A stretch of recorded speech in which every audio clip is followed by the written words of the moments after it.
afternoon we have two interesting presentations from our colleagues.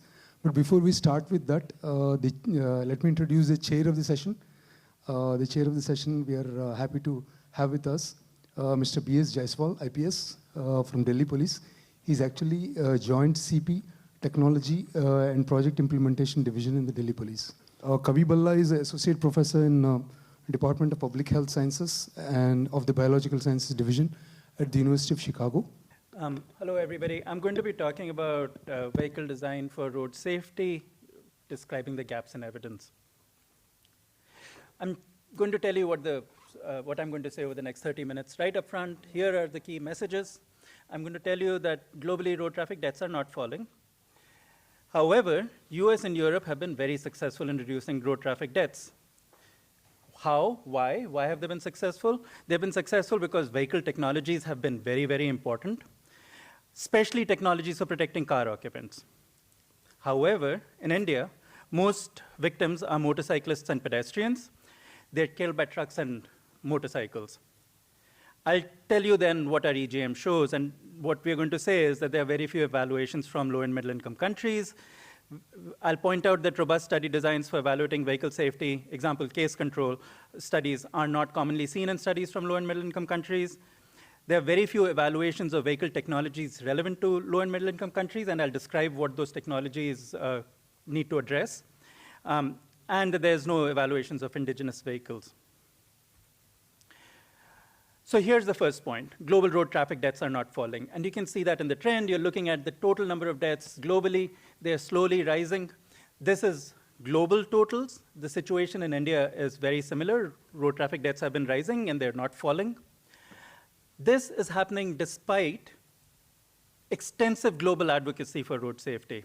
So what you have on the screen is all the advocacy that's happening, and it started way back in 2004 with the launch of the World Report on Road Traffic Injury Prevention, jointly issued by WHO and the World Bank, which was followed by a series of UN resolutions. So you see a UN resolution every year or two, all of them pushing countries towards action.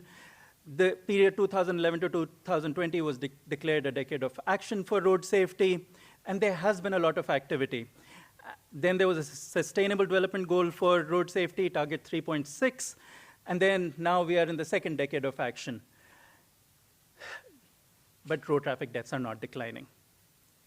I want to show you what success does look like, and this is what success looks like. So these are road traffic death rates in the US and Western Europe, high-income countries, also including Australia, New Zealand, and Japan. And what you see is, this is since 1950 to 2010, and what you see is road traffic deaths were rising in these countries until late 1960s, early 1970s, and then deaths have been declining in these countries, all of them. And the question is why, how, what did they do that was so successful? Can be replicated. And as part of ECORC, we've been thinking about this question a lot. We've written about it a lot. There's been a lot that we've had to say on it.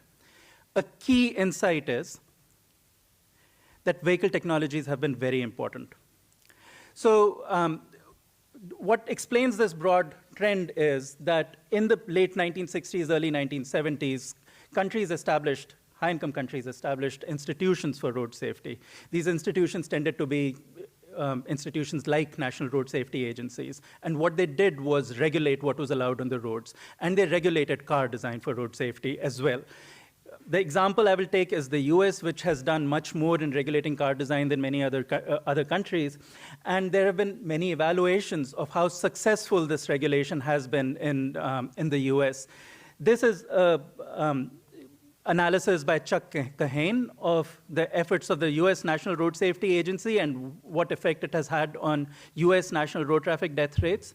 The green line that you see is the total reduction in risk that has happened since 1960 in the US.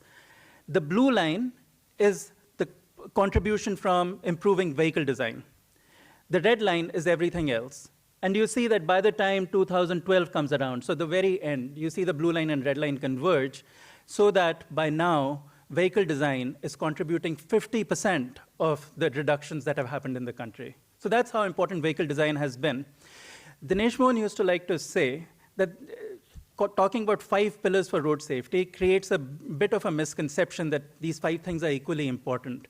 Some pillars are taller than others, and vehicle design is one of the pillars that's taller than others. It's quite possible that road design needs to be a very tall pillar too, but the reason in the US things look so pointed towards road design, car design, is because they've done a lot more on car design. They've been far more successful with car design. And I want to just briefly point out to you how the US managed to be so successful in car design, and part of the reason is that they managed to get vehicle technologies for safety in every car in the US. How did they manage to do that? How did they manage to make sure that all cars had safety technologies? It was a two-step process. One was vehicle design regulations. So this is the government setting minimum standards for what a car needs to have before it's allowed on the roads. So things like seat belts, airbags, electronic stability control, anti-lock brakes, and so on, they're required by law. It sets a minimum threshold for what cars need to be able to do on the road so that they can be operated safely. But that's a minimum threshold.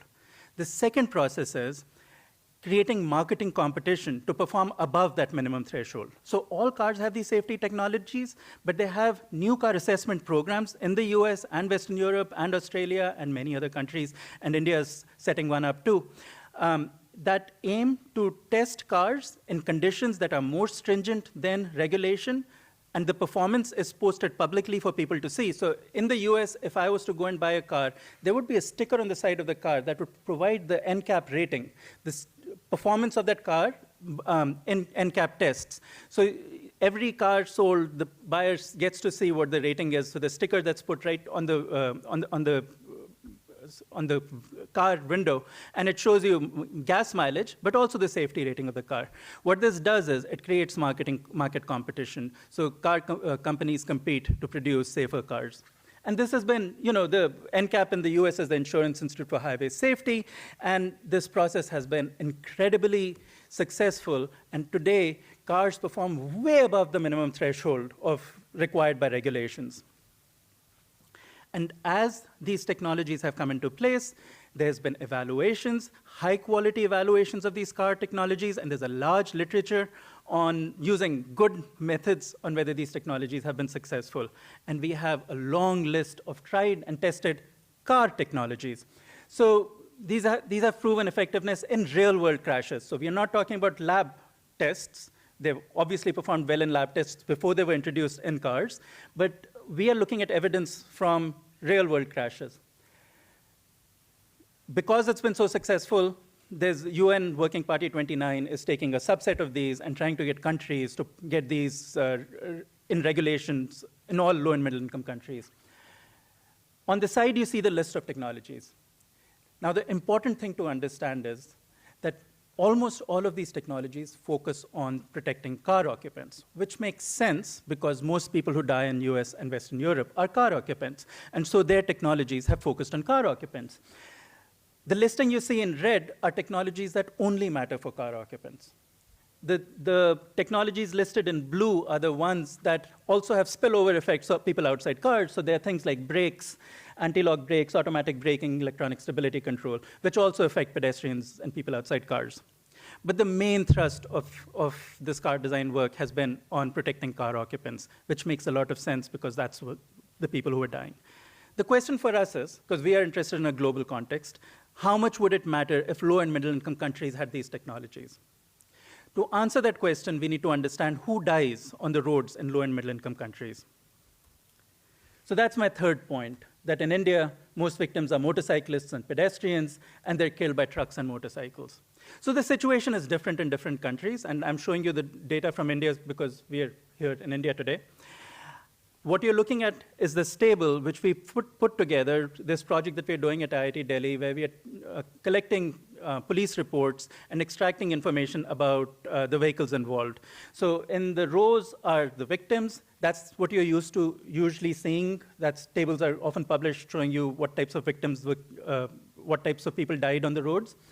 The interesting thing over here is that we're also showing you impacting vehicles, because our interest is in figuring out what vehicles were involved. So it doesn't help us know that pedestrians died or motorcyclists died.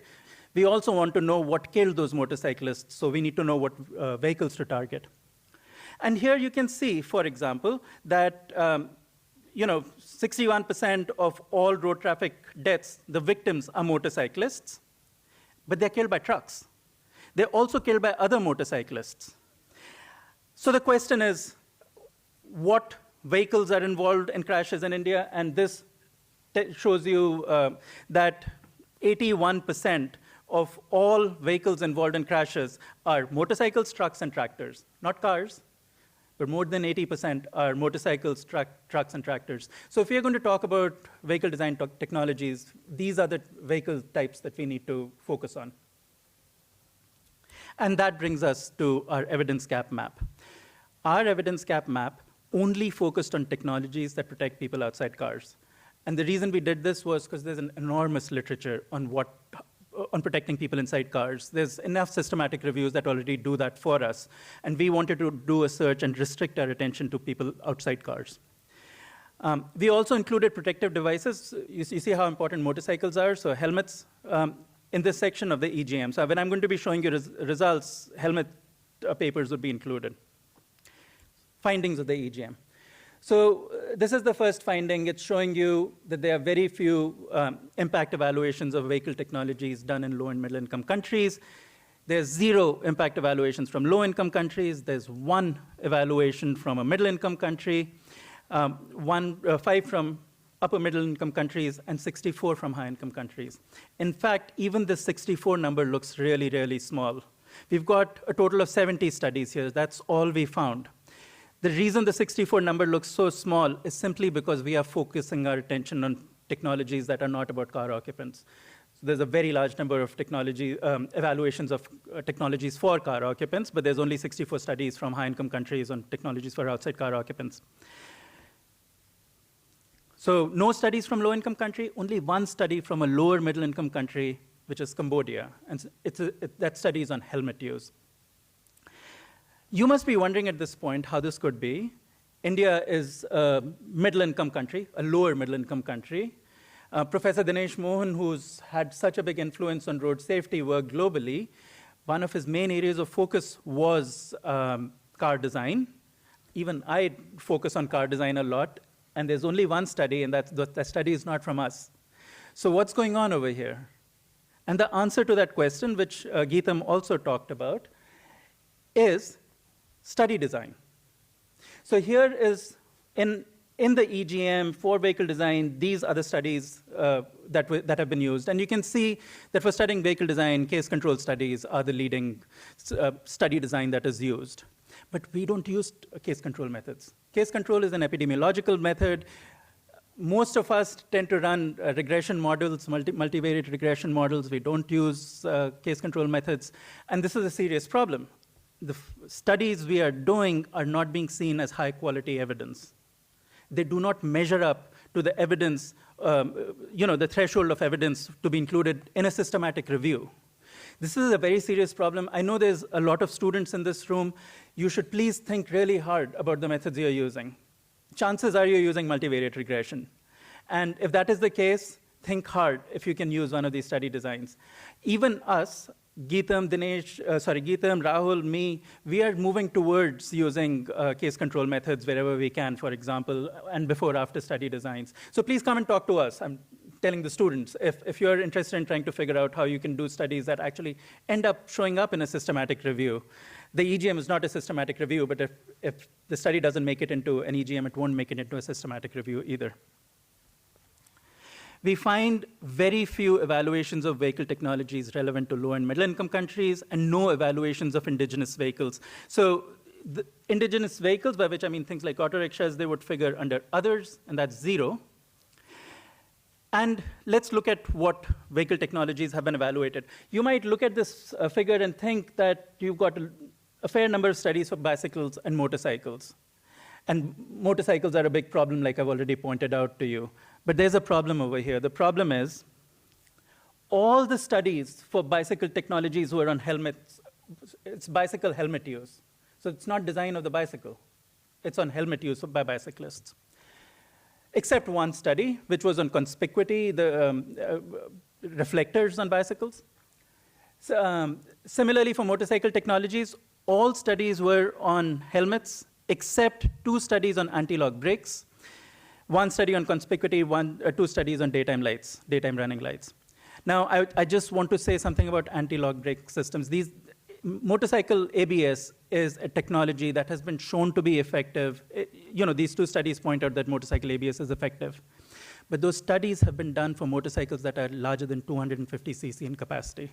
Those are not the types of motorcycles we use. Those are the types of motorcycles that are used in high-income countries. We do not know if motorcycle ABS is effective. Chances are it is effective in less than 250 cc engine motorcycles. We need to do those studies. It's really, really important. With bus and truck technologies, there's one study on daytime lights, 2 studies on general safety, 1 on conspicuity. For car technologies, and now we're talking car technologies for people outside cars, not for occupants. There's a bunch of studies, 3 on daytime lights, 1 on vehicle front-end design, 1 on general regulations, 1 on automatic braking, 1 on anti-lock brakes, and 1 on electronic stability control. I now want to highlight some special areas which are neglected that we should all be thinking about. So, the EGM found no evaluations of bus truck front design. The one evaluation that we see that I mentioned, vehicle front-end design over here at the end, that is on pointed structures in the front of cars. It's not about the UN regulation for vehicle front-end design for pedestrian safety. So there is, at present, no evaluation that meets this criteria on vehicle front-end design. We have strong reason to expect that vehicle front-end design of cars does work to improve pedestrian safety, but the studies don't yet measure up to be included. The important thing I want you all to think about is that those existing regulations on vehicle front-end design only target cars. They're not for buses and trucks. So even if we got the UN regulation, it would only target cars. But let's look at what kills pedestrians in the US compared with India. So on the left, you see that cars are the vehicles that kill pedestrians. 90% of the pedestrians that are killed in the US are killed by cars. So if you want to try and protect pedestrians in the US, you should be designing car front ends to be safer. The other graph is from the data set that I was telling you about from Chhattisgarh in India. And you see that pedestrians are dying because they were struck by motorcycles and buses and trucks. Cars is only 15%. And we are not, so I don't know what to say about motorcycles. I don't know what we can do about motorcycles. But we do have good ideas on what we can do about buses and trucks. More about that in half a second. But my point over here is that those technologies from the UN, vehicle front-end design is not going to have much of an impact in India. This is what I wanted to say about safer bus and truck fronts. Researchers have been showing feasibility of doing bus front design for over 30 years. Some of those researchers are in this room right now. I've put little arrows to point out that Dinesh Mohan has been working on this for a very, very long time. That first paper is from 1992. Yet, this has not been field tested, and so you're not seeing these types of evaluations. So they aren't studies where these design changes have been made in large numbers, and we've evaluated what it does to crashes out in the real world. And it's also not receiving any policy attention. I mean, remember, vehicle front-end design has also not been tested in the real world, right? We had 0 studies show up in our EGM. But we expect from engineering that that would work. We should be putting these out and then seeing if it does work in the real world. Chances are it would, but it's getting no attention. Nobody is working on it, on bus front design. And this is just showing you, an image of the type of work that was happening. This is from Professor Anup Chawla, who I think is in the room. This is a study from 1999. Those are MADIMO computer simulations of pedestrian bus impacts, studying how stiff the bus front can be, how wide the bumper should be, and how that affects injuries amongst pedestrians. Similarly, I said, there are no evaluations of indigenous vehicles. And by that, I'm showing you a bunch of pictures of what we mean. These vehicles are not just common in India. They're actually very common in Southeast Asia. They're very common in sub-Saharan Africa as well. Auto rickshaws, e-rickshaws, tuk-tuks, jeepneys, tempos. But again, just like bus truck front design, researchers have been showing feasibility for 25 years that we can change this design. So this is the engineering literature, and a lot of that literature comes out of IIT Delhi, again, because this was a special area of focus for Professor Dinesh Mohan. In fact, the first paper was my BTech project. This was my introduction to road safety as a field. But they kept pushing ahead and doing those engineering studies, but it's still not been rolled out. So just like bus truck front designs, this is not getting policy attention. We are not doing this at any scale. We are not evaluating whether it's working. And we are not talking about getting this rolled out at scale in other countries, for example. And again, just images of what that looks like. So the top picture shows what the standard auto rickshaw design is. These are computer simulations, Madimo simulations. I know what some of you know what those words mean. The lower one is design changes to show that things become much safer. And in the lower simulation, the driver is wearing a seatbelt, but more importantly, the front end design of the auto rickshaw has been changed. You can see it's sloping forward. There's padding inside the auto rickshaw. And most importantly, the passenger seat has been turned around. So it's a rearward-facing passenger seat. And there's a wide spectrum of poorly understood issues. I'll just point out a few right now. I'm not saying we know what the solutions for these are. The examples I gave you, a vehicle front designed for buses and trucks, redesigning indigenous vehicles, we know from an engineering standpoint what needs to be done. For these other things, it's a very difficult question. Pedestrian safety in crashes with motorcycles, transport of people on agricultural tractor trailers, agricultural tractors being struck from the rear, flowing garments like women wearing saris on motorcycles, for which some work has been done. So it's very common. I think most motorcycles in India have a sari guard, but there are no evaluations. So our EGM found no evaluations of that.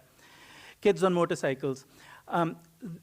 These types of issues require researchers to engage deeply, try and find solutions. So overall, what I'm trying to say is there's need for research in low and middle income countries for people like us to do work on these types of issues. We need to do epidemiological investigations. So for example, this database that we've put together for Chhattisgarh district, which is available to all of you because it's supposed to be in the public domain. You need to look at it, identify what the most important risk factors are. We need then to do engineering research to develop countermeasures, and we need to do field performance evaluations, and finally, scale up through regulation, consumer information, and other means. So I'm going to conclude by saying the following. There are many tried and tested technologies that focus on car occupants.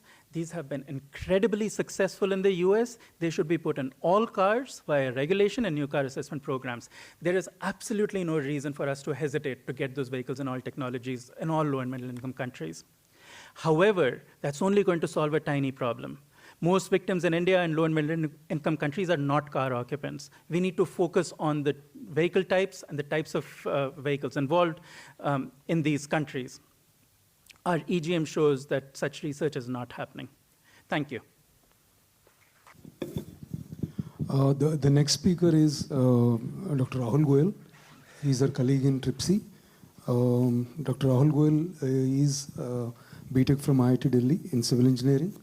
Okay, so I'm going to continue talking about the EGM studies, and the group of interventions I'm going to talk about are categorized under human factors.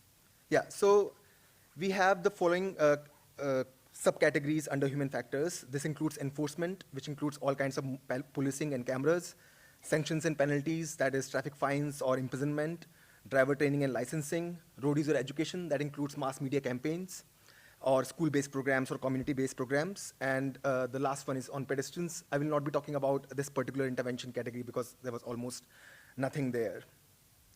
And as has been mentioned before, the two primary outcomes our study included were the number of fatalities and number of injuries. And the four intermediate outcomes were drunk driving, motorcycle helmets, seat belts, and speeding. So the reason human factors, the interventions under human factors is slightly tricky is because they work through changing behavior of the road user. For example, if you were talking about the enforcement of motorcycle helmets, you would expect the motorcyclist on the road to wear a helmet. And that's only when you would see corresponding changes in injury outcomes. And as you would know, that doesn't always happen, that you have an enforcement and people change their behavior. So the studies that we looked at, mostly they reported what happened when an intervention like this happened and the injury outcomes. And some of them also reported what happened in the intermediate outcome. For example, whether there was a change in helmet use. And so the effectiveness of such kind of interventions depends slightly on the discretion of the road user, whether they choose to follow a rule. This is slightly different from what the interventions that Professor Tiwari was talking about earlier. So in the engineering measures, for example, if you install a roundabout, there is not much room for the drivers left to the amount of speeding they are going to do. So that's why it becomes tricky with interventions like enforcement. So looking at what kind of interventions are available, so enforcement is the most frequently reported intervention among the studies that we looked at, among the human factors, followed by road user education, and then the two categories of driver training and sanctions and penalties. So these numbers are showing you the percentage of these studies which were reported by low and lower middle income countries, LMICs, and you can see almost no study almost every study is being done in high income settings. This is a chart showing you the number of studies reporting different intermediate outcomes. So alcohol, speed, and seat belts were almost equally reported. Helmet is the least reported outcome. And again, almost no study reported from LMICs. And I should highlight that this little bar for helmet, when you look at the individual studies, you find that 80% of them were focusing on bicycle helmets. And as you can imagine, motorcycle helmet is a far greater concern in settings like ours. So there are two takeaways here. One is that whatever interventions are being studied, they are mostly being studied in high-income countries. And secondly, some interventions which are more important to LMICs are not being studied almost not at all. So I wanted to use this metaphor to say that how careful we have to be when we are looking at evidence from a particular context, and we want to transfer that to some other context. So when we are looking at evidence of any effectiveness of an intervention, we have to remember that it is a outcome of things like traffic mix. Any average American city, it's far more homogeneous in traffic, full of cars. In Indian cities, it's not the case. Policing, India has one of the lowest police personnel per capita in the world. I mean, we are about half as much as the median in the world. And so policing, the type of policing you have in a society also matters, how effective any of the interventions is going to be, and the built environment.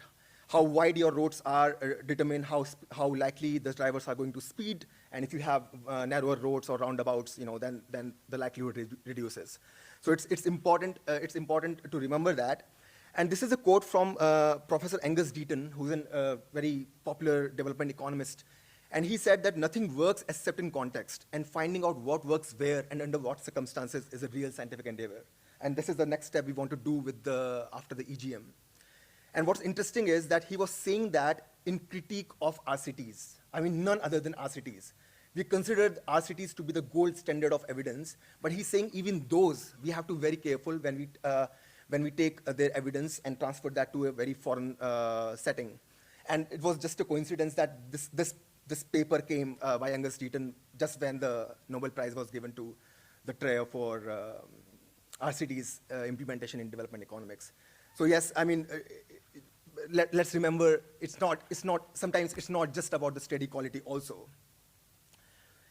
So in the following slides, I want to show you some numbers for different Indian cities, just to highlight why some of these interventions we are talking about are so important to us. So this is a cross-section survey we did for multiple cities in India. And for those who do not know, the parentheses has the abbreviation of the state names, and Nepal includes Kathmandu. And this is showing you the percentage of motorcycle riders that we saw who were wearing a helmet. So on an average, the percentage is about 60%, and there's a huge variation. And what's interesting is that you do not see that whether richer states have better enforcement or poorer states don't. So for example, Delhi is a far bigger city, has similar level of enforcement as Panipat, in terms of helmet use. And Raurkela, coming from a poorer state, has similar level as Panipat, for example. So to me, what this says is that any city in India could be attaining a higher level of helmet use, but clearly we are far from it. So this was the previous slide was for the motorcycle drivers. So these are the pillion riders. Pillion riding is very common in India. When you go out on the street and we looked at the average occupancy, so that's about 1.5. So every 3 motorcyclists have about every 2 motorcycles have 3 passengers. So pillion riding is very common. What we find is the pillion riders wearing helmet is not common at all. Some cities just do not have any pillion riders wearing helmet as a concept. And what's interesting is that cities like Gurgaon, which are doing far better job in making sure that the drivers are wearing helmets, the pillion riders are for some reason are being exempted from that. And Delhi also has the same gap. So the average helmet use is 12%. That was 60% for the drivers. This is the seatbelt use. I know the past week has been a lot of talk around that. And it's not just about having more and more seatbelts, but it's about making sure that when people do have seatbelts, they wear it. And we find that about 60% of the car users across these cities, the drivers were wearing the seatbelt, and with the huge variation across the cities. So India has now become a motorcycle country. I mean, I know some of you must have thought that India was always a motorcycle country. But let me tell you, the kind of growth that has happened in motorcycle ownership in the past decade has been unparalleled. So if you look at the period, this is looking at the household ownership of motorcycles for rural, urban, and total households in India. This is national average. And what you see is from the period from 2011 to 2017, 6-7 years, the household ownership of motorcycles has doubled. This is amazing. And this is national average, so there are many districts and many small states in India now that have 80 to 90% of the households owning motorcycles. So we have lots and lots of motorcycles now, and this is now translating to charts like this. This is a rectangular representation of a pie chart. Every box, the size of the box represents what the fraction of that is out of 100. And what we see is that this is for Chhattisgarh. This is the same data that Professor Bhalla was showing earlier, that 60% of all road death victims are now motorized two-wheelers, and 20% is about pedestrians. And this ratio used to be, I mean, the two road users, motorcycles and pedestrians, used to be slightly equal in proportion, maybe a decade ago. All the studies that we have done in early 2010s, for example. And this is quickly changing now. And so you understand, if you combine the chart here with the helmet prevalence I was showing you earlier, you can imagine how important enforcement is if we are serious about road safety in India.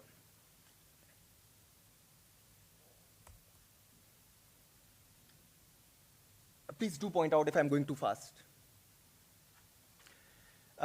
Okay, so I did not have the prevalence of drivers who are drink driving, so I wanted to do something else here. So this map here. If you notice the little map on the top right corner of the figure, that is showing you the percentage of adults who drink alcohol in states. So if you look at if Chhattisgarh and Telangana are among the largest states in India which have the highest alcohol consumption. And then you have some higher prevalence of alcohol consumption in Northeast. So this graph I'm showing you, this is again from the same data we have been looking at for Chhattisgarh. This is showing you the percentage distribution of road deaths in Chhattisgarh over the day, over 24 hours. And this trend is weird because what you usually see is 2 peaks, and a nighttime peak is slightly higher always, but this peak is unusual. And those who may not be aware, nighttime accidents are the sort of kind of accidents that you consider because of alcohol consumption. And just to prove a point here, I mean, look at Bihar. Bihar is one of the states, one of the large states with the lowest alcohol consumption. And look at this, the 2 peaks. I mean, that peak doesn't appear in Bihar, and that is often the case in multiple states. And as you can see from the map here of India, Chhattisgarh is high alcohol consuming states. This is just to say that alcohol consumption is clearly an important determinant of road safety in some states more than others, and that again something that we need to focus on for our enforcement. Okay, so a lot of talk, in all the presentations before, a lot of talk happened about how dramatically different the traffic patterns are in the LMICs compared to many high-income countries. And as you would expect, that difference shows up in the kind of collision patterns we see. So this is the who-it-who matrix that Professor Bhalla was showing earlier, but in a slightly different version. So the box here is showing you car by none here means car occupants dying in single vehicle crash. So there is no other vehicle. Car by car means car occupants dying in crashes with other cars. Pad by car means pedestrians dying in crashes with cars. This is for 20 US cities, all cities. So yeah, this is what it looks like for the US. And this is what it looks like for the cities in India, Brazil, and Colombia. Very different, very complex. And just look at, I mean, again, the point what Kavi was raising, that if you were looking at seatbelt enforcement in the US, you would be targeting a lot of victims. Car by none, car by car. So but if you did the same thing in LMICs, that would not translate to the same effect, because the kind of victims we have are very different. So in the US, car and car is a major issue, and the pedestrians, of course. But in LMICs, you have motorcycles, trucks, cars. It's a whole mix. And just to represent this complexity in another sense, look at the 5 largest boxes here. They cover about 90% of all road deaths in the US. But if you do the same for these cities, they only cover half the road death burden. So it is clearly, we are dealing with a far more complex problem with no evidence, apparently. Okay, so here I have combined the 2 dimensions I was showing you earlier, interventions and outcomes. So what I'm showing here in the x-axis is what are the different intermediate outcomes that were reported by studies. And on the y-axis, it's showing you the share of different interventions under which those outcomes were studied. So if you look at the first column, which is for helmet, it shows that the big yellow part is telling you that a large majority of the helmet studies were based on road user education. So people were focusing on community classroom programs or mass media campaigns to improve helmet use. Similarly for seat belts, but that changes in speed and alcohol. In speed, people are focusing more and more on enforcement. It's interesting why that difference exists, but something that again tells us, this is how academia has looked at it. And for alcohol, you have far more importance given to sanctions and penalties, imprisonment, for example, or higher fines. So, and let's be very careful about what this graph means for us is that when we are doing any literature review as students or anybody who's starting to do any research, when you are looking at helmet, a lot of those studies you will see will come from the yellow part.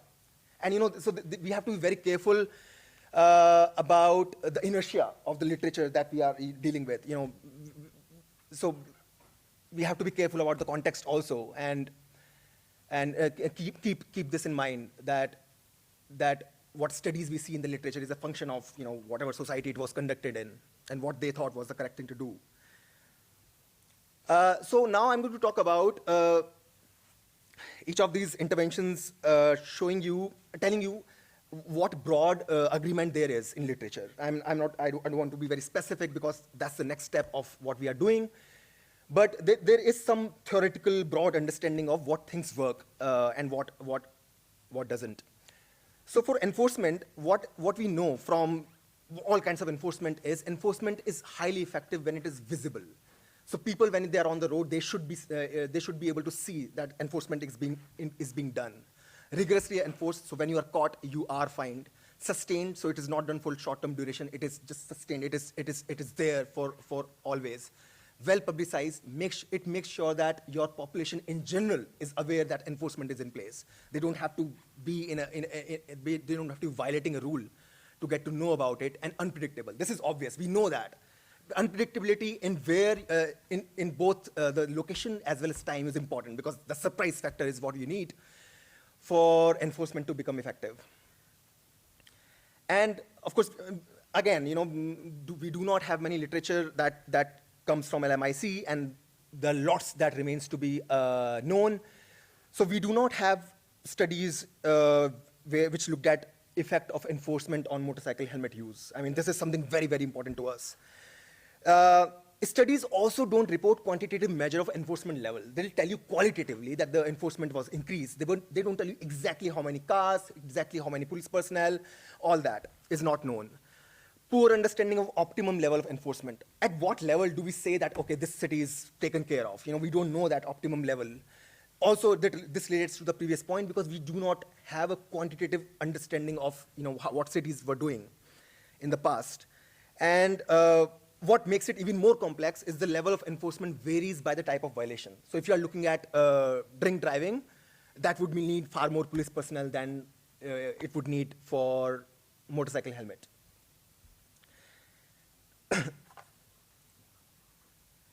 I'm going to be careful here because Kavi told me yesterday to not say anything that you don't have evidence for. So I'm going to be walking on a thin line here. So for road user education, let me tell you that education campaigns, when conducted in isolation, when that's all that's being done, are not effective. That we know from very high quality Cochrane reviews. What we do know is when education campaigns have been combined with some other measures, like enforcement or other measures I'll talk about in a while, that's when they are effective. And even then, you need a longer duration of campaigns. The short duration, 1 month, 2 months, does not work. And again, there's no study at all on evaluating road user education's impact on injuries in LMICs, like none. And yeah, I mean, again, we have to be very careful as people, researchers living in countries with economic constraints. We have to be very careful what kind of research we want to put our time in, and given the history of how road user education has fared, we should think about if that's something we want to be evaluating. I want to show you some examples, 3 examples from LMICs, just to show you what has worked. Again, this is not a meta-analysis. This is not a summary of all the evidence, just some examples. So in Cambodia, by the way, in Southeast Asia, motorcycle usage is very, very high. We are getting there very soon. And because of that, a lot of children also use motorcycles. Children are passengers on motorcycles. And children injuries in motorcycle accidents is a serious concern in Southeast Asia. And they have, for many years, been working on making sure that children wear helmets. So this was an intervention that was done in Cambodia. Education campaign was done in the school, but it was also combined with free distribution of motorcycle helmets. They were designed for the context, for the weather and all that. And look at that, the jump. This is, I mean, the last data point is for 3-4 months after. Maybe the prevalence reduced after some time, but just tells you that maybe we have to be clever and innovative in the ways we want to improve our helmet usage. And this has been done in other Southeast Asian countries also. This is, again, an example. This is Vietnam, another Southeast Asian country, where education campaign was done in the school in collaboration with Ministry of Education, road transport, police. Everybody was involved so that they could coordinate their efforts at the same time. And a school-based campaign made sure that they were educating children and parents.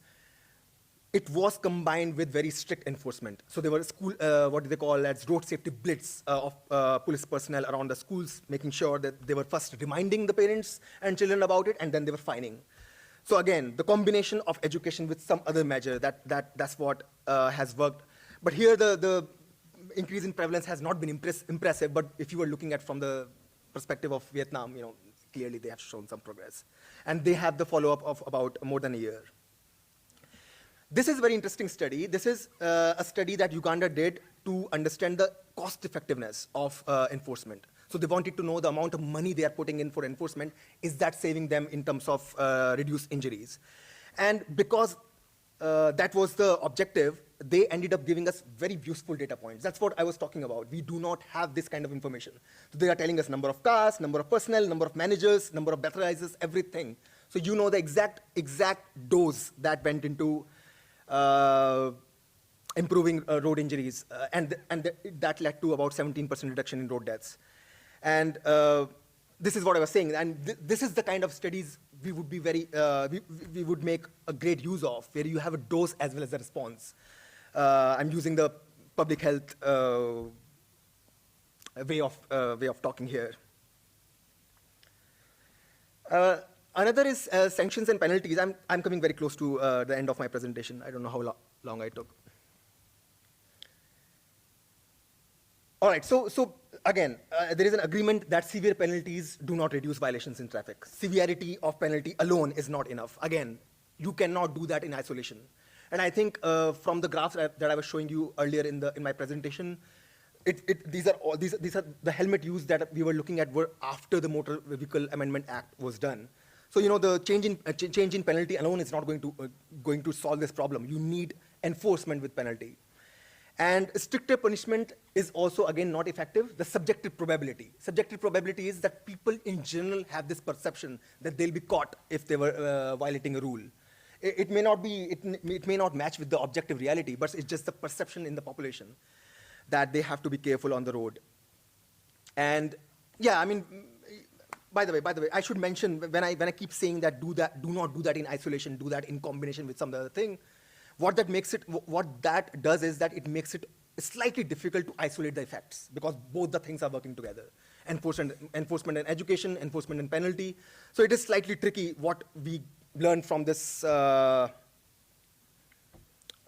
of interventions as far as quantitative understanding goes, but there is a lot of qualitative understanding, definitely. All right, so these are my last three slides now, and these are sort of my conversation with some of my colleagues, who are also going to do a lot of road design study. One thing that I've been with Professor Bhalla, Professor Geetam Tiwari, I've been struggling with is to do high quality studies. We want to contribute to this kind of studies also. So this is showing you the interventions in the x-axis and what kind of study design was used to study them. And you can see, I mean, look at before, after, and time series methods are the most popular, and then case control and RCT. The point is, these are the 4 robust studies designs that we have found that fit our criteria for inclusion, and that's what they have made it to our EGM. But we are not. I mean, we are not doing those kind of studies. And let me tell you what I think the kind of challenges I face when I think about designing study design like that is, first of all, look at this pyramid. And this is what my friend Aditya Maduri was raising earlier, that the number that we can trust in India is fatal deaths. I mean, that's the only number as an outcome can we trust. And the problem is that we are missing the whole big pyramid. If you look at any study from Europe, Australia, they are looking at minor injuries, major injuries, all kinds of injuries, because they are, well, according to them, they are making sure that they have a very good understanding of everything below that little triangle. And what that is doing, the problem that it is creating is that fatality. I mean, I know at the national level we have so many people dying, but what it does is that it's still a very rare outcome. When you start looking at a junction or a road section or a small part of the city, the number of cases that you have is very small. So what that does is that you have a lot of randomness in your data, and you just don't know whether the change you are seeing is because of its randomness or because there's a trend. So it becomes very difficult, and this is a constraint we have to deal with. I mean, we can't say let's not do anything. But again, very important, and I tell this to my students all the time in my class, that when we look at NCRB numbers or any number that show number of accidents, just don't trust it. We just can't trust it. And but here's the problem. Here's a data problem. And the other thing, and here I'm not blaming anybody. I'm pointing fingers to myself also, that a lot of traffic safety research that is done in India is done mostly by people sitting in civil engineering departments. And we have to ask whether students of civil engineering departments are being taught these methods. I mean, these are coming from public health and epidemiology. So if you look at good literature coming out nowadays from Europe and from Australia, if you look at their affiliation, they're all from public health departments. Dr. Kavi Bhalla is also from a public health department in the University of Chicago. And this is important because that means you have colleagues who are doing this kind of studies in other kind of fields. But that is a problem. That is something we need to focus on. And yeah, and something again I want to say that I would like to talk about if you are doing this kind of studies. I think the studies like case control, case crossover can be conducted even with rare outcomes like deaths, and there is silver lining there. And clearly, I mean, I'm not saying that there are no public health departments. We have fabulous public health departments across the country, and I think that's what we need to do. We need to reach out to public health departments to be able to do such studies. Thank you. A very good afternoon to everyone. First of all, I just want to thank Geeta ma'am, to giving me this opportunity to say a few words before all of you. I am an alumnus of IIT Delhi and IIT Kanpur. I recently did my MS research in predictive policing, which is very much relevant for Indian police. I also did a course by TRIPS Center in year 2017. And I had the privilege of attending many lectures by Professor Dinesh Mohan. And in fact, he used to come to our organization. I was in an organization called Bureau of Police Research and Development. He was a regular visitor there, including Professor Gidam Tiwari. And also, I had an opportunity to interact with him soon after, during the course of last course. Last course was held in 2017 when I attended as a participant from my organization. So, and today's lecture was, both the lectures, the first lecture by Mr. Bhalla, Mr. Kavi Bhalla, was excellent because when I was going through, listening to his lecture, I was, I was reminded of the interaction which I had with Professor Dinesh Mohan. And he used to say that, as a law enforcement agency, we should not try to find faults in pedestrian or road users, maybe motorcyclists or something, because they are at the receiving ends. So can we bring some changes in road design, road engineering, or vehicle design? Because there lies the a majority of intervention. Because apart from whatever we do from enforcement side, so there's a lot of scope in road engineering and vehicle design, which is something often not given due credit by policymakers. I had the opportunity to work in Delhi as a DCP, Deputy Commissioner of Police in Traffic. I was in charge of Southern Range for almost more than 1 year. And whatever I'm saying based on my field experience, and after doing this course, my concept of traffic management completely changed. What I had my experience in field, and when I was taught in a very scientific manner about the vehicle design, about the road engineering, it completely changed my perception. And in fact, since then, I am always recommending my fellow officers in Delhi, elsewhere throughout the country, to come and join such kind of courses. In fact, every police officer, every traffic enforcement officer should be given scientific understanding of how we can ensure road safety. And because whatever we do in traffic department, we call it, mnemonics is ERER.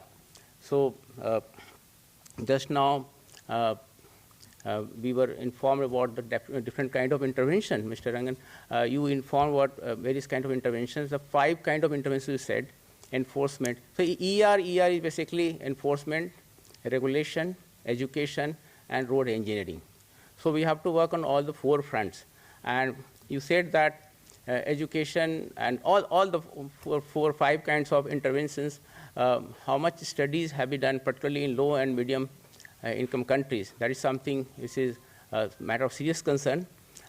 What I feel that academia is doing their bit, but as a public policy representative and also as a traffic management representative, I feel that there should be collaboration between all three organizations. And until a policy, until a particular vehicle design, or maybe a particular way of enforcing and ensuring road safety is not tested on ground, we cannot have a definite outcome on that. We just cannot rely on what we feel as a traffic enforcer that this works or this doesn't work. Second thing, there should be a difference between, we always say that fatal and non-fatal accidents. And oftentimes, we base our opinion based on how many fatal cases are there. But I personally feel, based on my experience, that even non-fatal cases are potential fatal cases. So we should not have a very watertight, we should not distinguish these two and have separate analysis. Because reason being, because I had my experience in predicting homicide, and for that, I use all the predictor of homicides also as important features for predicting homicides. So for example, if you talk about murders, so even attempt to murder has a very strong bearing on prediction of murder. Even armed robbery, where some kind of violent weapon, some gun or maybe knives have been used for committing robbery, then those crimes have very strong bearing on actual homicide incidents. Even gun violations have. Similarly, when non-fatal cases, it's just a chance that the impact was a little less, or maybe the person was rescued quickly, so he was saved. So, such a thin line difference between life and death is there. So we should consider all kind of cases together for identifying location and time where such incidents, such accidents happen, and take appropriate measures to prevent that. So that is one thing, because I have found in police organizations, we always think in terms of fatal incidents, and that is not correct way of looking at it. So there are many insightful points which I picked up today. In fact, many papers written by Professor Rahul Goel. This morning I was going through your papers. I think I've written more than 50 papers on your subject. So, and I found that most of the papers are so relevant for traffic management, and we in traffic police often, we don't have that much academic background. I'm talking about, when I'm saying this, I represent all the traffic enforcement officers. They don't have that kind of background. They do have input of how to regulate traffic, how to do enforcement, but they don't know exactly which particular enforcement can bring best results, which particular area can result in terms of focusing on particular area can result into reduction in traffic accidents. And road engineering is one area where police officers don't have much foundational input. So if they can be given a scientific basis for understanding the role of road engineering in traffic management and ensuring road safety, that would be the most desirable thing. So the one input which was very relevant today, which I found, that 90% in US and low-income country like India, there's so much difference. All the time we talk about cars, but in India it's not only cars. Trucks and motorcycles and indigenous vehicles, they do have they are making so much impact. So our focus should not be driven entirely by research which has been done in high-income countries. We should have our own research, as very nicely put by one researcher, that it's only the context where it's not only randomized control trial based on the research done in Western countries. We should have our own randomized control trial. So just to cite you one example, I did homicide prediction. For that, in Delhi, we are going ahead with a randomized control trial, because what I tested through data, that was based on the data which I gathered from Chicago police or New York police. But whether it will work in Indian condition, for that first I have to collect data. That is again a big issue, because data, any data where you do machine learning, whether it is a traffic data or crime data, you need to have a pinpointed geocodes and time. Normally in crime data and in traffic accidents data, we do have timestamps very well captured. But the location data is not very well captured. We have seen many times, mostly in police parlance, people are very comfortable with capturing addresses, but they don't know sometimes the significance of capturing lat long. They feel that what is in lat long? If I have the address, the house number and quarter number, I think that should serve the purpose. But for machine learning, And for any analysis, regression, or if you use CNN or any algorithm for that sake, any AI tool, it requires lat long also, because machine will understand some quantitative representation of your address. So that is something in India we are missing. In low-income country, I'm sure it is the same scenario everywhere. So we should start capturing location, whether it's for crime data, whether it's for traffic accidents data. Then only we can give recommendation for what is the trend of particular accidents, and accordingly enforcement, regulation, road safety through education, all these things can be designed. As pointed out by one of the speakers today, that for a gross analysis at the city level may not be sufficient, because the trend at annual level doesn't give any picture which is actionable in nature. A lot of things are there which help you in understanding that, okay, this is the kind of scenario here. But if you want to use that information at the ground, you need to have pinpointed information at a micro level. And for that, your data should also be granular in nature. And for that, you also need to think into how best we can capture location to make a good prediction. That's a question, okay. So, so that was my concluding remarks, but any question any audience has? My question is to Professor Bhalla. You have told that you have worked on a three-wheeled taxi impact.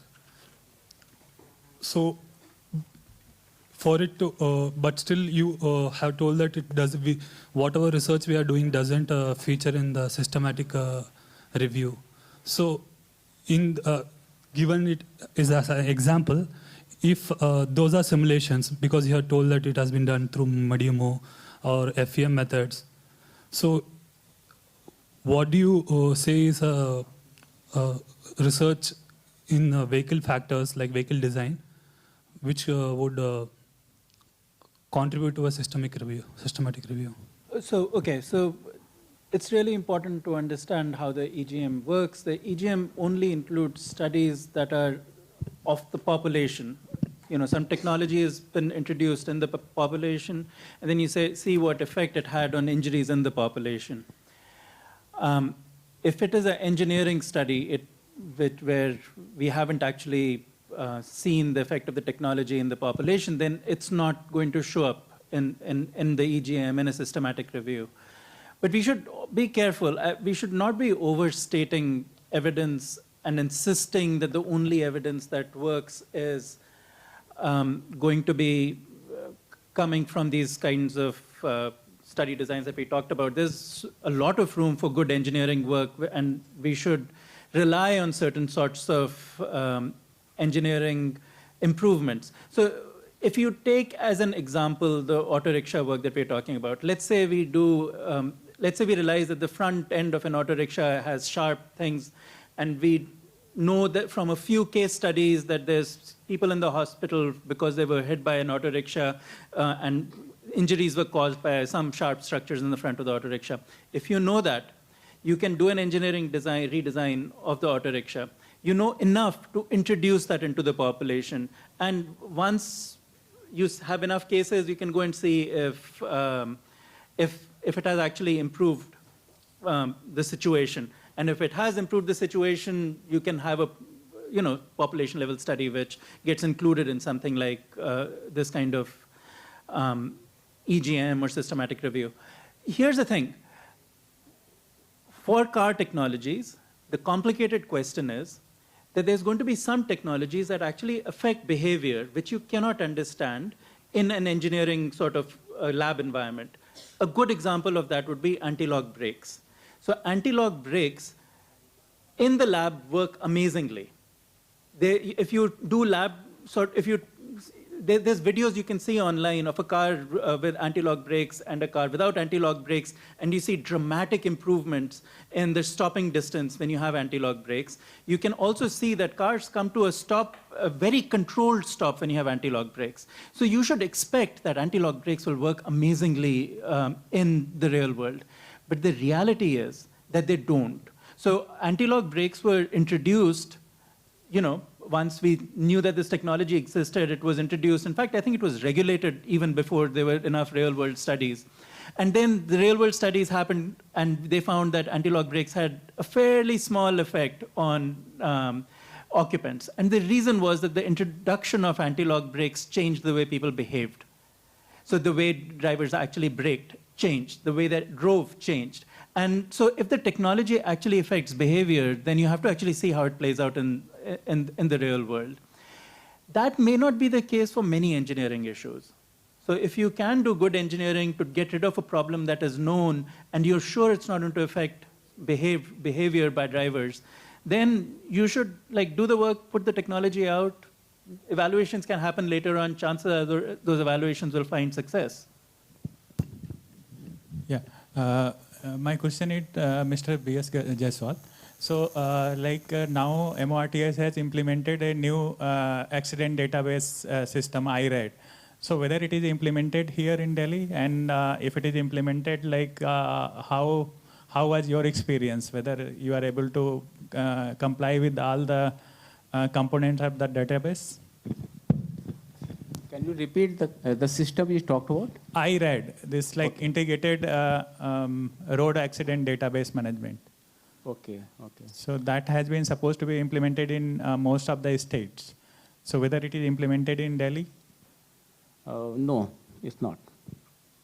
Okay. But we are doing analysis in a different way. But I have to just find out exactly, because the system we are talking about, it is being implemented through MORTH, Ministry of Road and Road Transport and Highways. Yes. Yeah, there was some discussion going on that, but I have to find out exactly whether we are using that data for analysis, because we are doing analysis based on our own data, and that was working very well. But what else we can do is a different story, because there's a lot of scope for AI and machine learning, and based on that we can make prediction. But we can talk about it separately. Is there something which can be done in Delhi Police? Okay. I think to other people who want to ask questions, please ask questions to the speakers who have just spoke. I think Mr. Jaiswal will be happy to interact with you later. So you were saying we should ask the questions to Mr. Jaiswal first? Oh, to the speakers first. Okay. Not to Mr. Jaiswal. Okay. One quick question on measuring. You said that deaths have fallen over time, and that deaths have remained the same. And I don't know how much that impacts deciding whether an intervention worked or not. But is there a sense that in the West, driving in general has not increased, so therefore the absolute numbers matter? Is it the case that in Southeast Asian countries, because there are more vehicles, more roads, all of that is happening, sometimes we also get asked this question that if there hadn't been these interventions, then the BAU might have been higher. So the fact that we're still at 1.5 lakhs may actually be the fact that a lot of interventions are working. Otherwise, it would have been 2 lakhs, 2.5 lakhs, etc. So that was... I understand your question. Can I lump all my questions together? You want to? Oh, there's more. Okay. For a couple of you guys. So the other one was you spoke briefly about the star rating, and I know that's something that's going to happen here. And I know this may not have been part of the gap map, but is there a lot of evidence on whether the star rating influences customer choices? Because you said that that will help to introduce a market sort of behavior change. I go there, I make a choice about it. So is there evidence to show that? And the last question, which is actually for Rahul, which is that, I'm sorry, I know you said it. I know you said that education and interventions are often lumped together, which is why it's hard to distinguish whether education in itself worked or not. But just to confirm, because we keep running up against this, I work for an NGO, so this is like a big thing for us, education awareness, et cetera, et cetera. And so essentially what you said is that there is no evidence that education campaigns work. If they're with an intervention, something seems to be happening, but we don't know whether the education played any part in that in any case. So is that the bottom line, just sort of confirming that? which is why we keep hearing, those who are so fixated on education say, Yeah. oh yeah, now we know it doesn't work because these papers are becoming more prevalent. But they keep saying, oh, it works if you do it with something, but maybe not at all. So yeah, short answer is yes, that's what I meant. But, and let me say that there is a systematic review. I'm not watching for it yet, but it says that it looked at studies which did only enforcement, it looked at studies which looked at only education, and it also looked at studies which did both. And if you look at the effect size of the studies that looked at both together, enforcement and education, that was much bigger than the two things done in isolation. So, and just so you hear that from somebody else also, there's all the evidence says that just doing an educational program does not do anything. People might come back to you and claim that they've changed their behaviors, but they don't actually change their behaviors. So to your two questions, and I've forgotten the second one. Let me start with the first. The reductions that started happening in high-income countries started happening in the 1960s. That's when the change happens from rising road traffic deaths to declining road traffic deaths. It is very clear that there is no connection with reducing driving. So driving has just increased. Car ownership has just increased steadily since 1900, when cars were first introduced in the world. It has, in every country of the world, car ownership has only increased and the amount of driving, everywhere.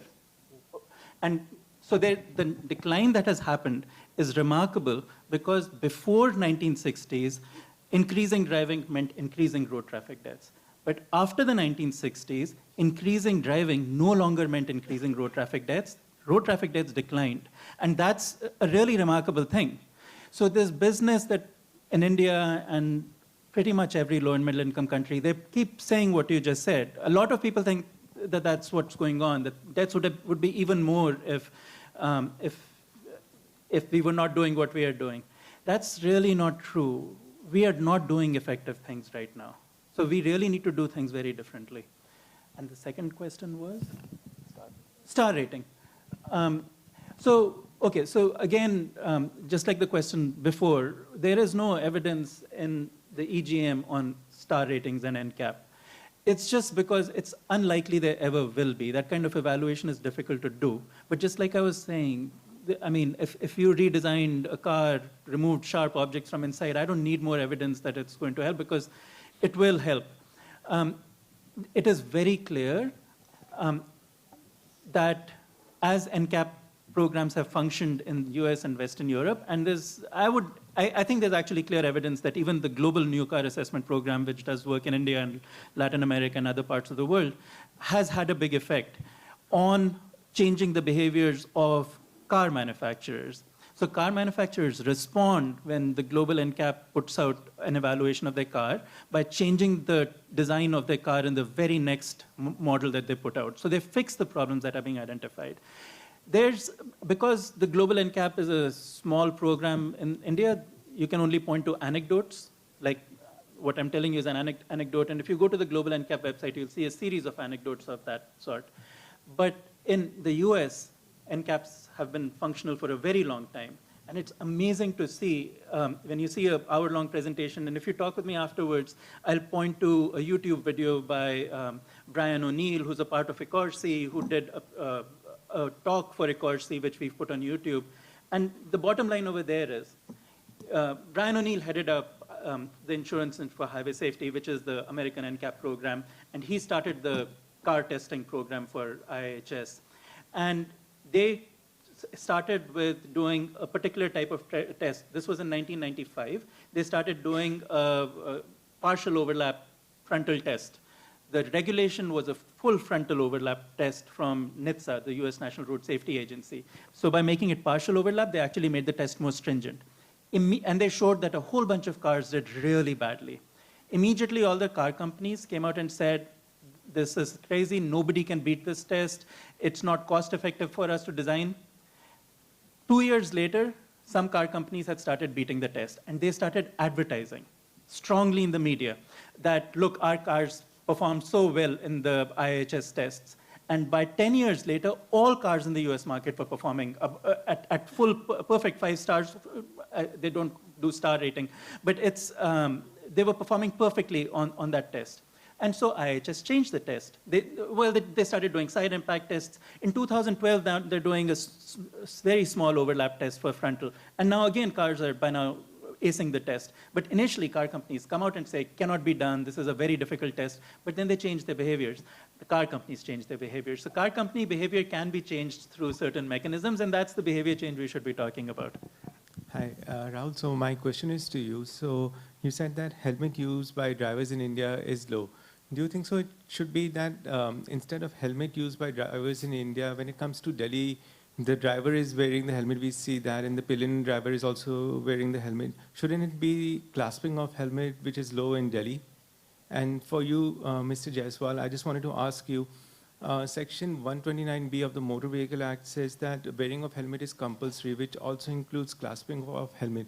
So when can we see an order from the Delhi police concerning clasping of helmets? You are saying, all right, the numbers I showed for Delhi was that about 88% of drivers wear a helmet. Yeah. And about 70% of the pillion riders do.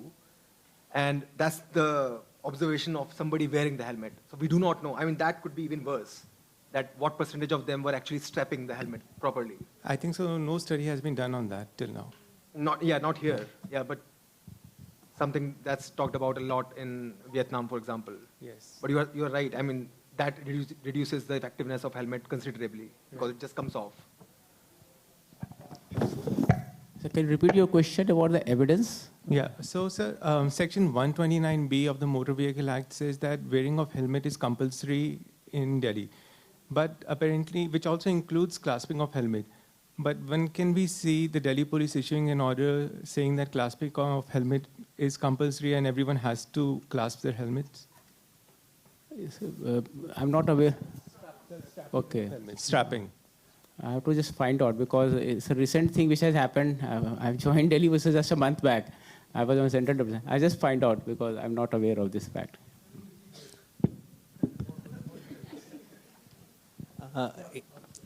So now we're trying to take stock of the questions I had. So one question was regarding just terminology and some clarification.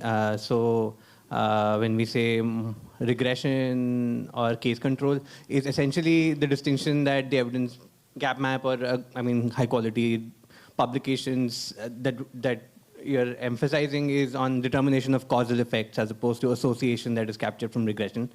So in that context, I guess case control would be one such method which captures that, because and some of them also would include regression, matching, and those kind of things as well, right? So that's one. The other was I was wondering. So I know RCT was mentioned, and so I think the discussion here includes subsumes analysis methods, which is whether you're using regression or something else, versus the design itself, which sometimes is not always in the control of the researcher. So I was wondering, in the context of enforcement, do you find that, versus infrastructure, let's say, do you find that RCTs are maybe more possible, perhaps, in terms of testing? Because with infrastructure, you can't really randomly put a median wherever you choose to or not, whereas with enforcement, maybe you can choose subpopulations where you can have control and treatment groups. So that's one.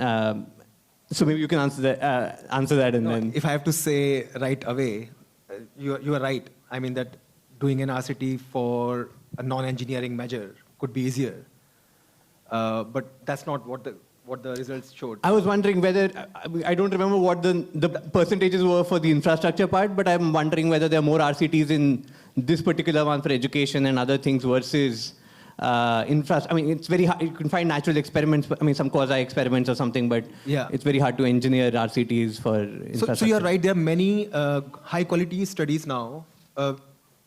Sorry? Yeah. And now increasingly also quasi-experimental, so natural experiments, for example. Yeah, so I just wanted to point that, just kind of make a note on that. And the other thing I wanted to get your opinion on was the role of exposure.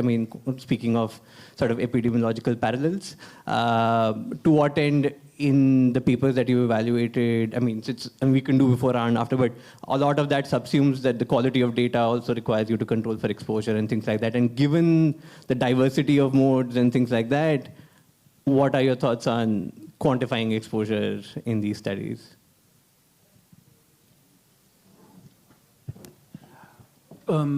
Okay, so here, one important thing to understand, this came up in Geetam's presentation too.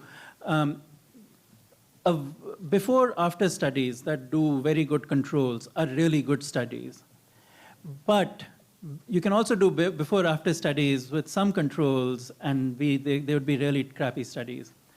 We do not have the capacity when we're doing an EGM to make that distinction. It's doing a careful assessment of study design. So we just do a classification. You scan the abstract. If the abstract doesn't say it, you go look in the methods. If they said they did before, after, then we look to see if there were any controls. If they had some controls, we said before, after with controls included. If it was just before, after, no controls, excluded. But here's the thing. There's probably a lot of bad studies in the EGM. What would happen next is somebody would do a systematic review. They will start from the EGM and then do a systematic review, and it is their job to think really hard. And they can think really hard because they're working with a very small subset of studies, so they can engage with it. Somebody else brought up the question about bad quality data for non-fatal injuries in a previous session. Oh, it was you.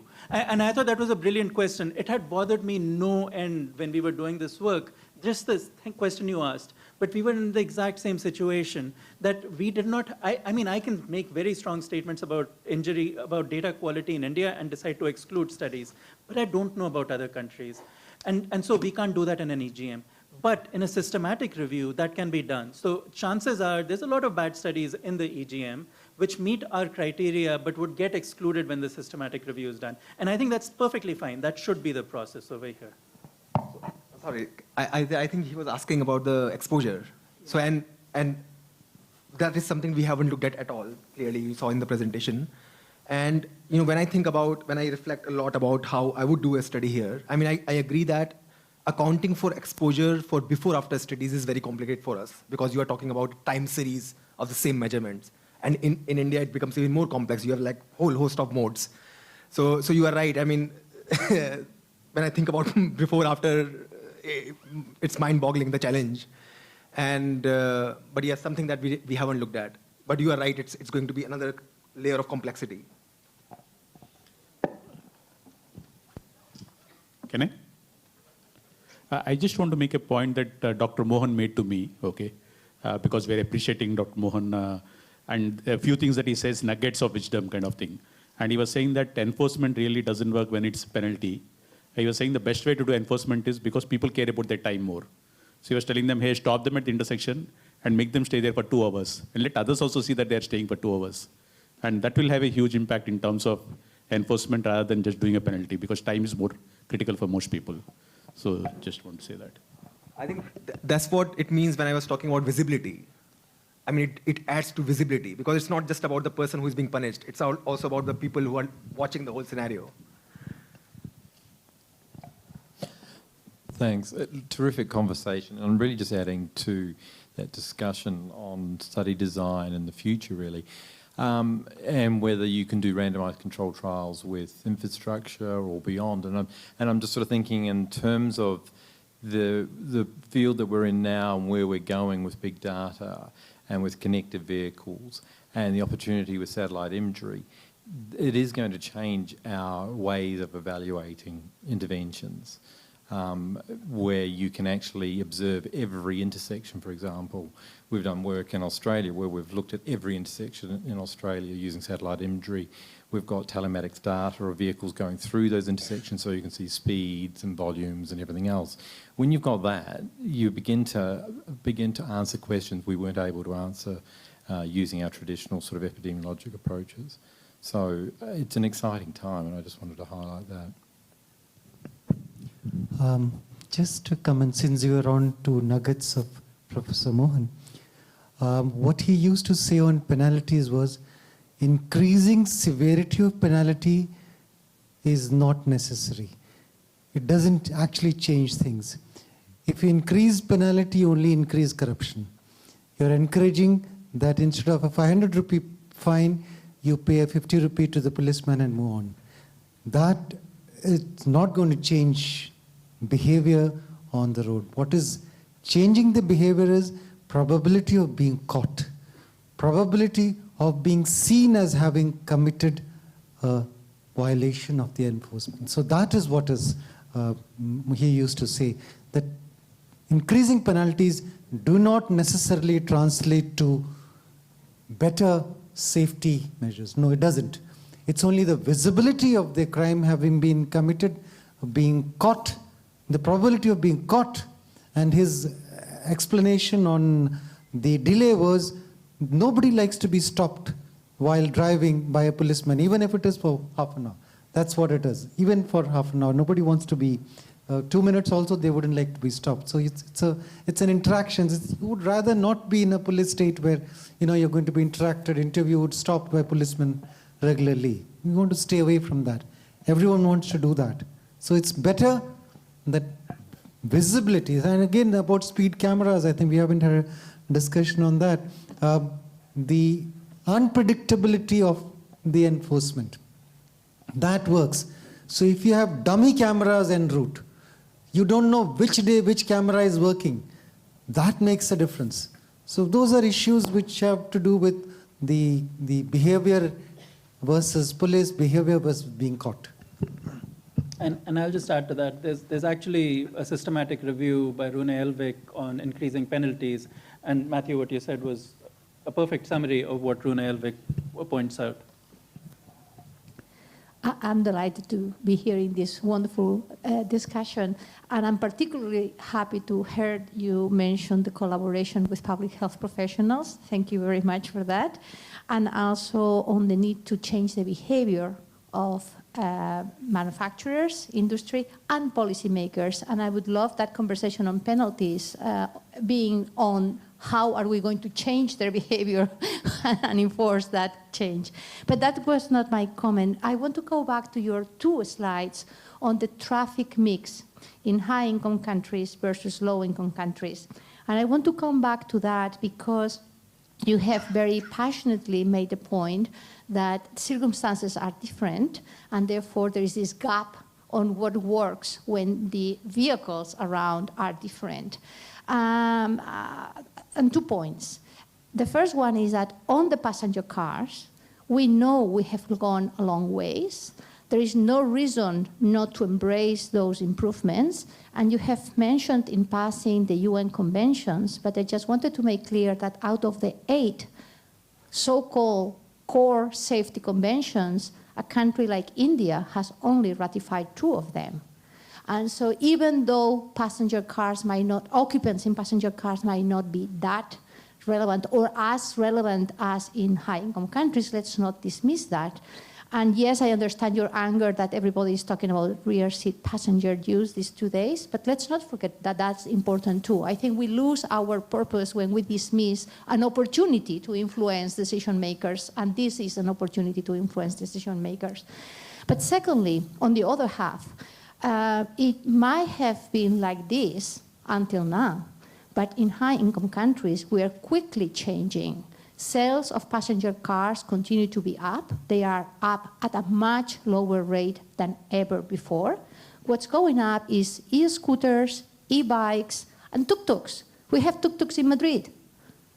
And so it might be that what you consider to be gap areas for low-income countries is actually gap areas worldwide. And you have a wonderful opportunity to lead the research on those alternative means of transportation as sustainability concerns and others shift dramatically transportation worldwide. And that brings me to the last comment, the term of indigenous vehicles, Kavi. I've quickly Googled it, and actually tuk-tuks were first designed by Italians, although the Japanese have a claim for them too. So maybe we need to look for another word for them.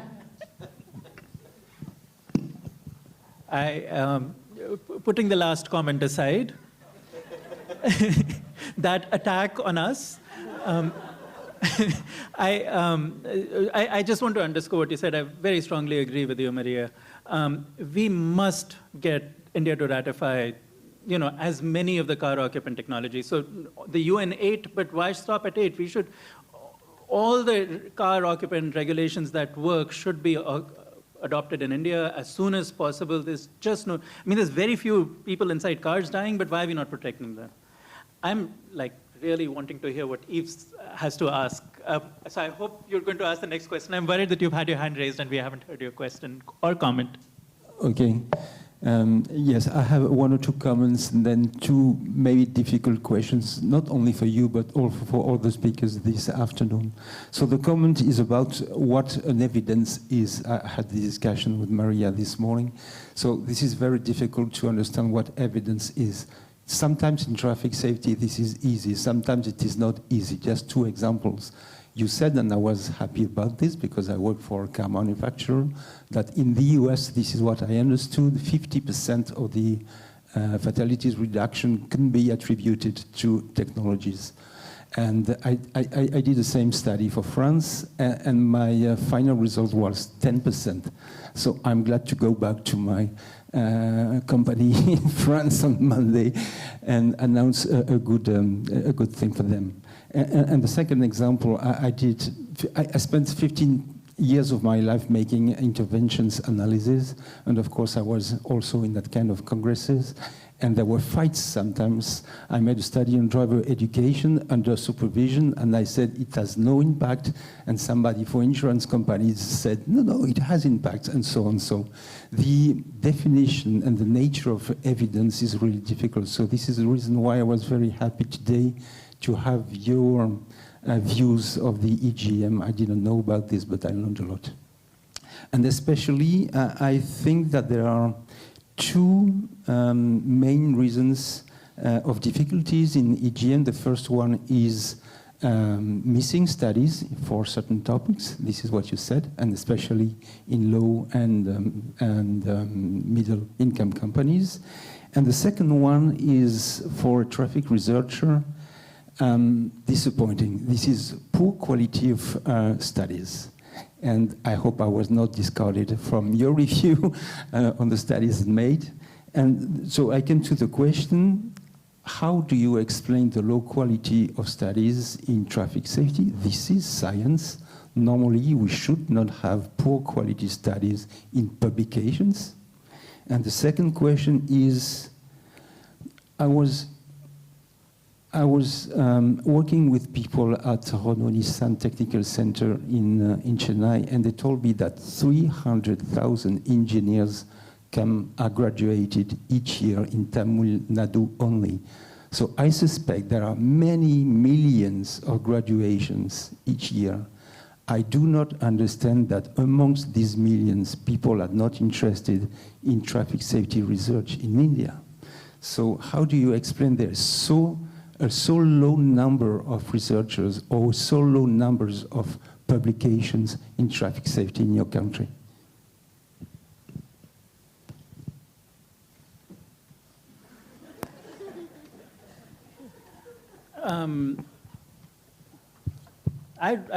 Those are difficult questions. I'm not wise enough. This is above my pay grade.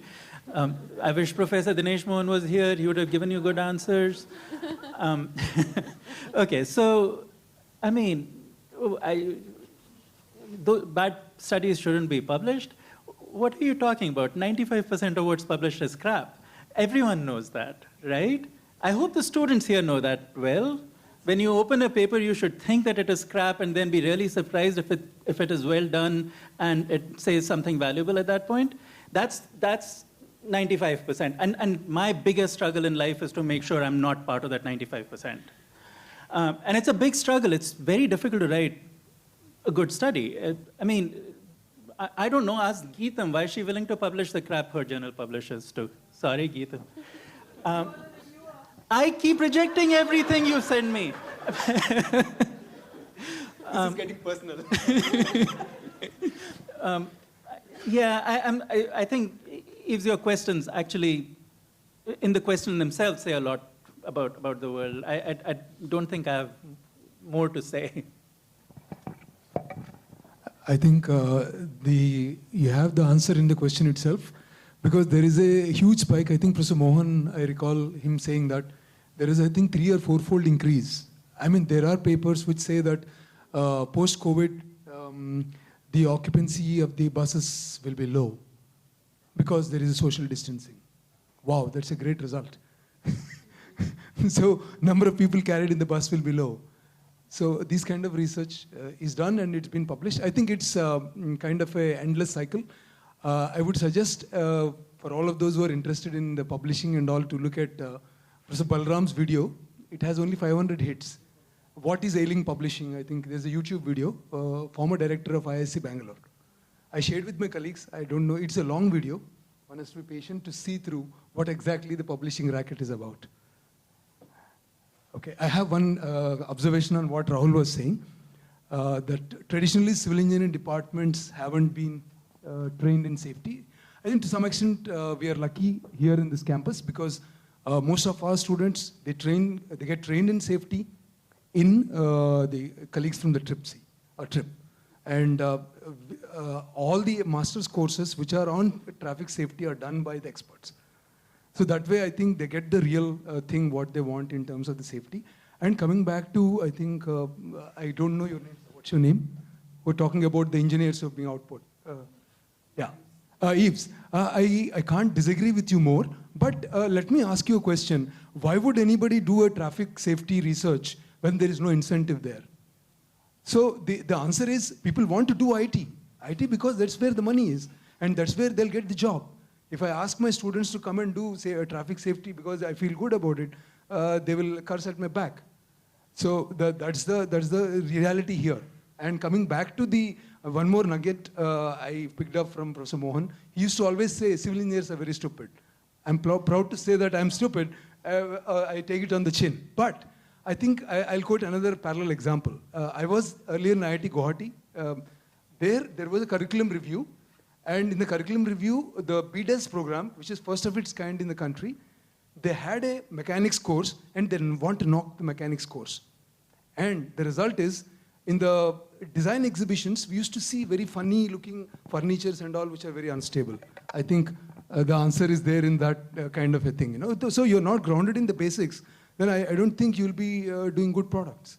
So I think one has to be careful when we are talking about what is a curriculum and what makes a good civil engineer and what is a good safety curriculum and all. And largely, if it is, it will be very sad for us if all the safety curriculums are not being revisited in view of all the discussion that we are making now. Because when we talk to many of the PhD aspirants, even the faculty aspirants also, the answers we kind of get really we think that we need to do something largely in the interest of the safety research in India. So I think we close the session now. I think now, Matthew, you have the closing comments you want to make. Sir, Thank you all, both these speakers. It was a very enlightened discussion. I hope all of you were awake. Post-lunch, I get to sleep. So I think it's very lively. And we also thank Mr. Jaiswal for chairing the session. Thank you very much, sir.